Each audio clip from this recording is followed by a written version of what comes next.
Some moments don't announce themselves as life-changing. They arrive quietly, disguised as ordinary evenings, wrapped in responsibilities and polite smiles.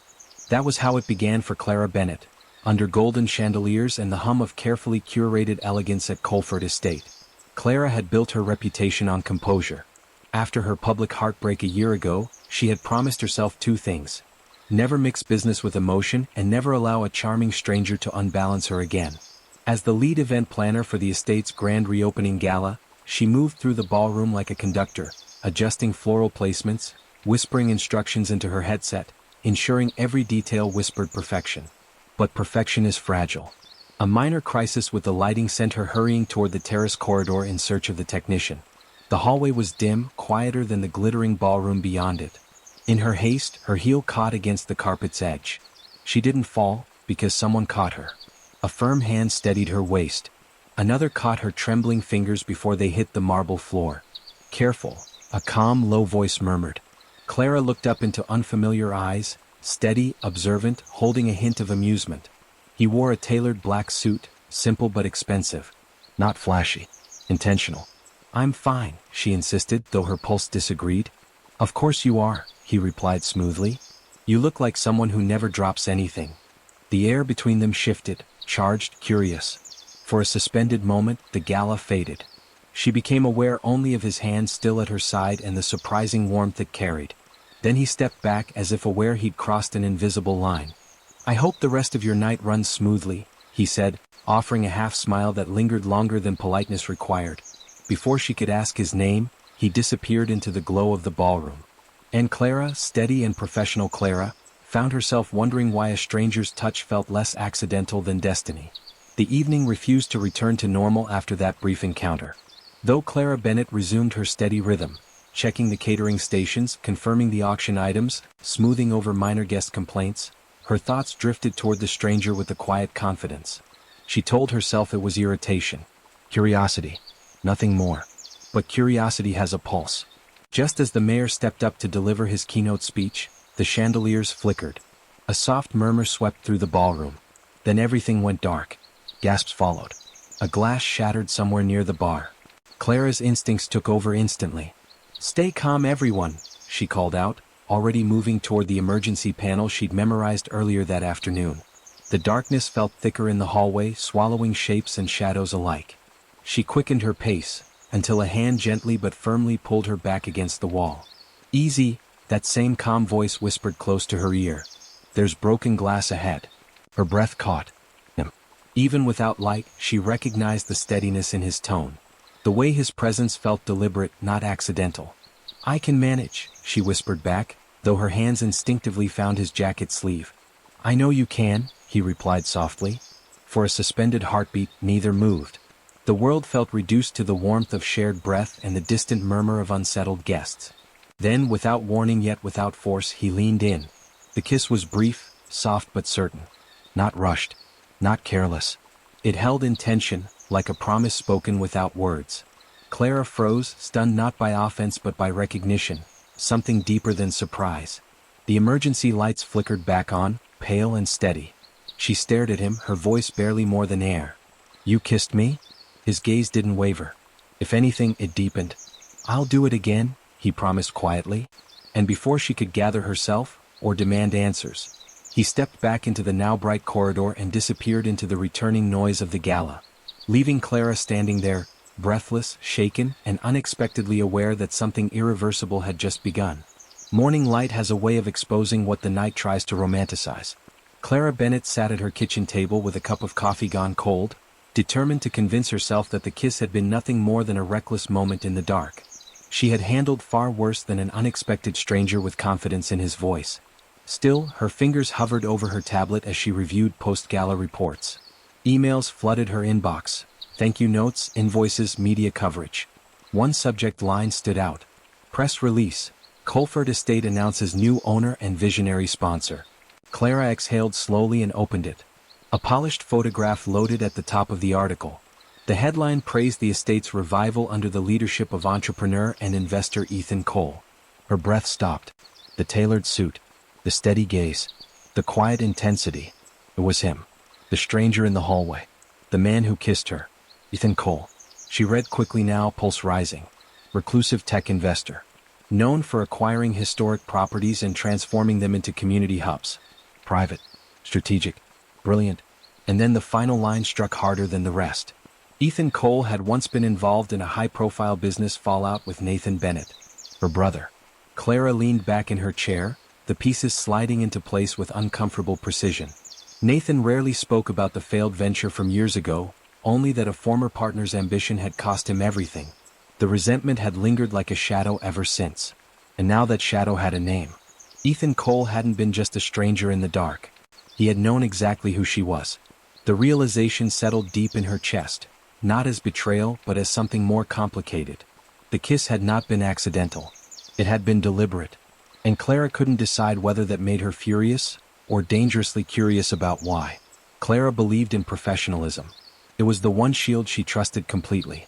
So when her assistant informed her that Ethan Cole had personally requested her to oversee all upcoming development events at Coleford Estate, she did not react outwardly. Inside, however, her composure shifted. Their first official meeting was scheduled for noon in the estate's private conference room. Clara arrived precisely on time, folder in hand, posture steady. She rehearsed a dozen versions of what she might say about the kiss, but decided on none of them. Ethan was already seated when she entered. Daylight suited him differently. Less mysterious, more defined. He stood as she approached, offering a polite nod as if the hallway moment had never happened. "Miss Bennett," he greeted smoothly. "Mr. Cole," she replied with equal precision. They discussed budgets, renovation timelines, and community outreach plans. Their exchange was sharp and efficient, yet charged beneath the surface. Every accidental brush of fingers over shared documents seemed louder than the ticking clock. Finally, Clara closed her folder. "Why did you kiss me?" she asked plainly. Ethan did not look surprised. He leaned back slightly, considering her as if she had just asked the only question that mattered. "I recognized you," he admitted. Her brows drew together. "From where?" "Your brother's graduation," he said quietly. "Years ago. You were the only one in that room who noticed I was standing alone after the deal collapsed. You offered me congratulations anyway." Clara searched her memory, and slowly, faintly remembered a younger version of him. Quieter. Watchful. "I never forgot your kindness," he continued. "And when I saw you last night, I didn't see Nathan's sister. I saw you." The sincerity unsettled her more than arrogance would have. "And the kiss?" she pressed. "A moment I didn't want to pretend wasn't real." Silence settled between them, not hostile but heavy with meaning. For the first time, Clara realized this wasn't coincidence. It was history returning, asking for something more. Clara walked out of that meeting with more questions than answers, and a heart far less guarded than she preferred. Professionalism had always been her armor, but Ethan Cole had a way of speaking that slipped past defenses without force. Over the next few weeks, their schedules intertwined by necessity. Site inspections, vendor negotiations, community planning sessions.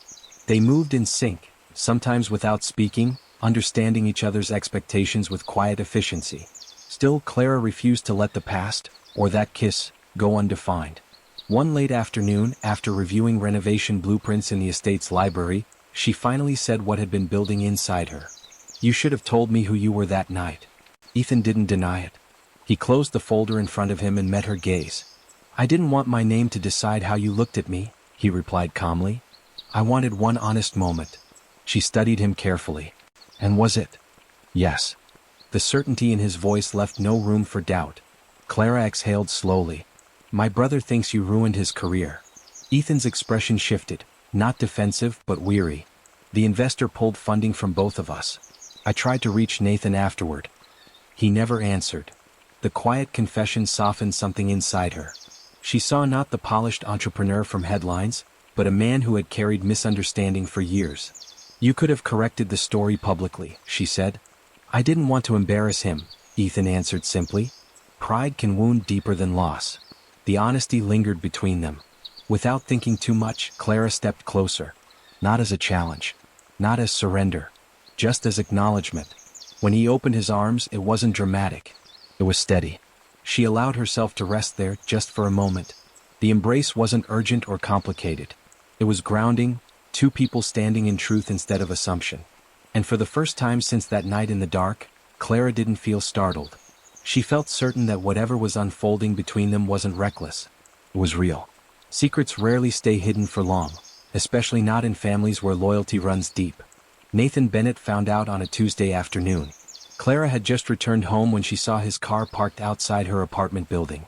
Her older brother rarely dropped by unannounced, and the tight line of his jaw when she opened the door told her this wasn't a casual visit. "You're working with Ethan Cole?" Nathan said without preamble. Clara held his gaze. "Yes." His disbelief turned into frustration. Of all the investors in this city, it had to be him? "He owns the estate, Nathan. I was hired to manage the events." "That's not what I meant." He ran a hand through his hair, pacing now. "You don't know how he operates." Clara folded her arms, steady but calm. "Then tell me." Nathan stopped moving. For a moment, he looked less like the confident businessman she admired and more like the young man who once lost everything overnight. "He outmaneuvered me," Nathan said tightly. "I trusted the wrong investor." Ethan walked away clean. "I didn't." "Did he sabotage you?" Clara asked quietly. Nathan hesitated. That hesitation mattered. "I don't know," he admitted. "But he benefited." Clara thought of Ethan's measured tone, his refusal to criticize Nathan, his willingness to sit down and explain. That didn't align with the villain Nathan described. "He wants to meet you," she said. Nathan's head snapped up. "Why?" "To clear the air." Silence filled the room. "You believe him?" Nathan asked, softer now. "I believe there's more to the story," Clara replied. Later that evening she found Ethan alone on the estate terrace. The sky was painted with fading gold. "My brother knows," she told him. Ethan nodded as if he had expected it. "I won't fight him," he said quietly. "I'll answer him." Clara studied his face, searching for arrogance, finding none. And for the first time she realized this wasn't just about a past business deal. It was about trust. And she was standing in the middle of it. The dinner was set at Coleford Estate's long oak table, a place built for celebration but now carrying the weight of unresolved history.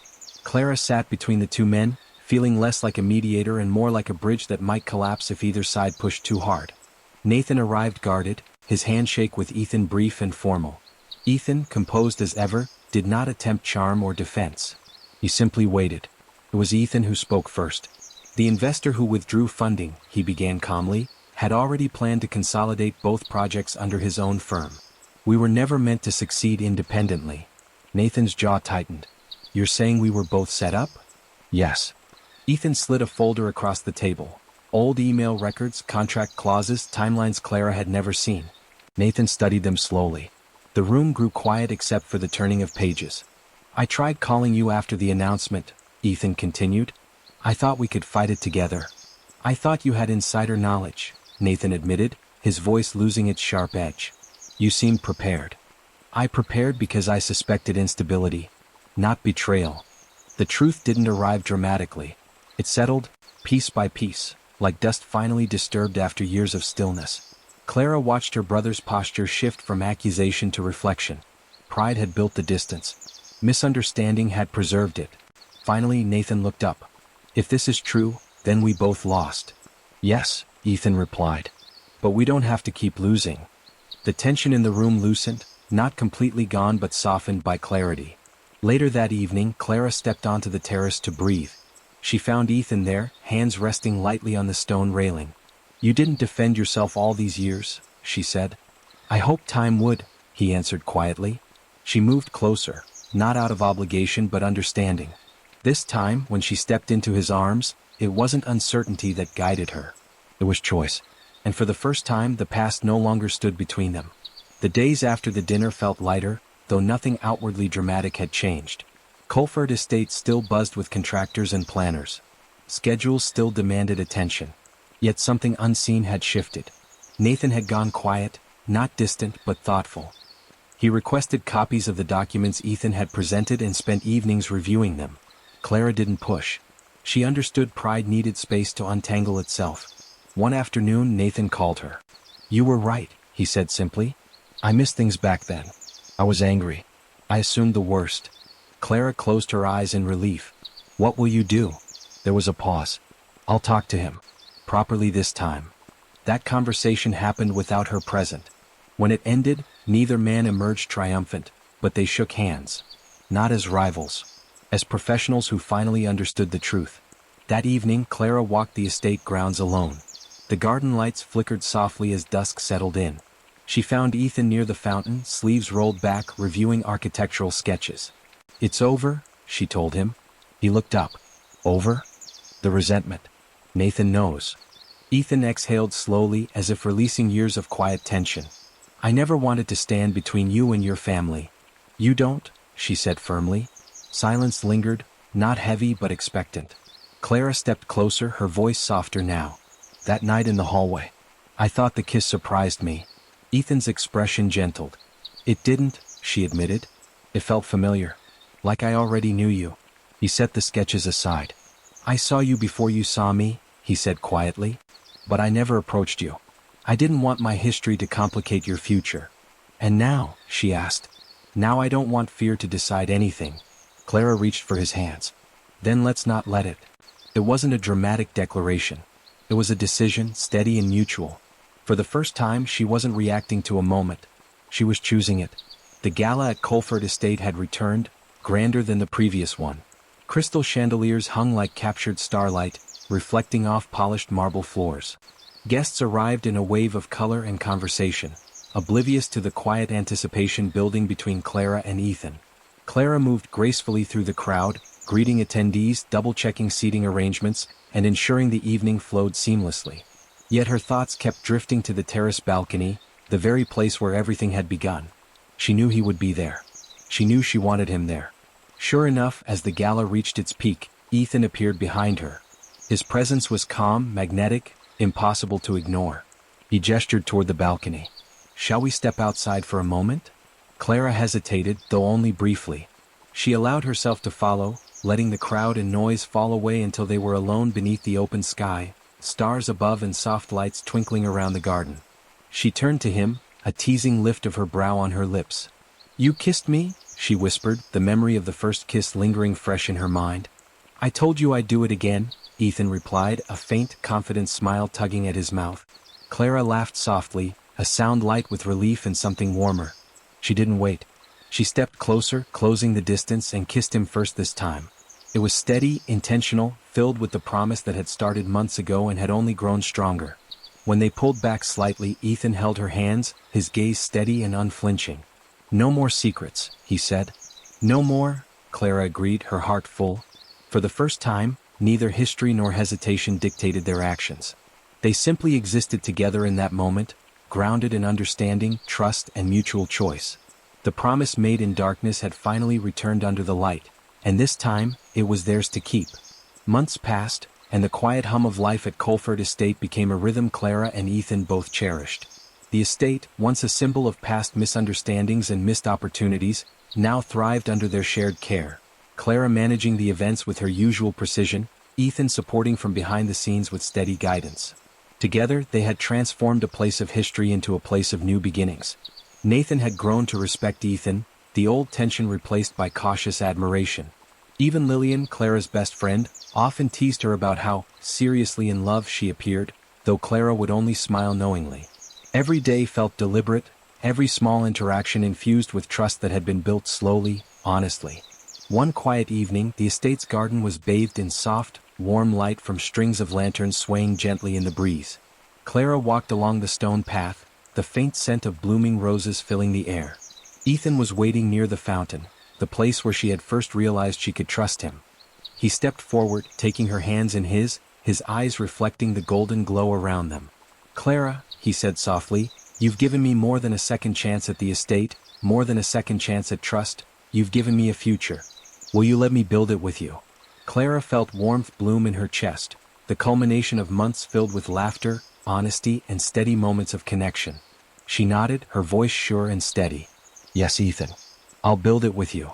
Ethan smiled, pulling her close into an embrace that needed no words, only certainty. Around them, the estate whispered softly, promises kept, misunderstandings healed, and love chosen. Under the stars, Clara realized something she had always known but only now fully understood. Forever wasn't about perfection or timing or absence of past pain.